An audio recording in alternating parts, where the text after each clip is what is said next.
Kita ke informasi berikutnya, pemirsa. Gubernur Bank Indonesia Peri Warjio memperkirakan suku bunga The Federal Reserve bisa menyentuh 6% di tahun ini.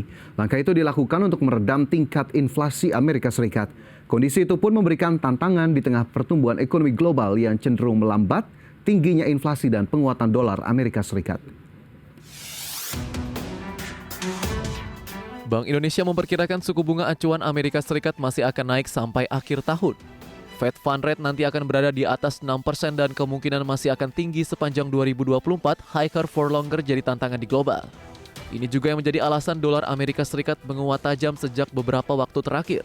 Hampir seluruh mata uang dipaksa bertekuk lutut dihadapkan dolar Amerika Serikat.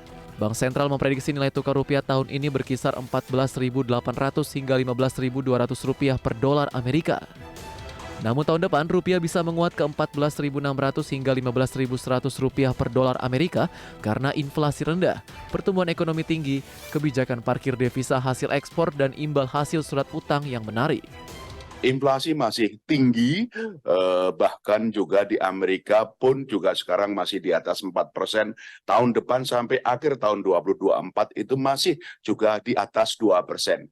Sehingga ini menyebabkan kenapa Fed Fund Rate kemungkinan bisa 5,75 tahun ini, bahkan juga bisa 6%, dan kemungkinan juga masih akan tinggi sepanjang tahun 2024.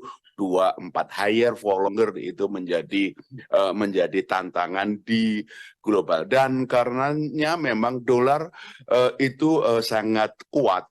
Tempo hari pernah melemah 101, sekarang 103.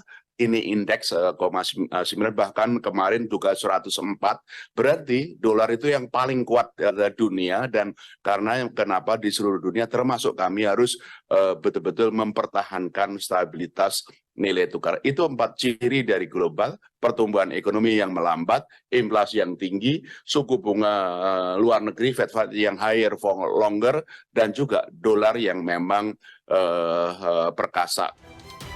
Lebih lanjut, Peri optimis Indonesia masih bisa menjaga laju pertumbuhan ekonomi tahun ini tetap tinggi dibandingkan negara lain di kisaran 4,7% hingga 5,5%. Pendorong laju ekonomi utama adalah konsumsi. Tim Liputan IDX Channel.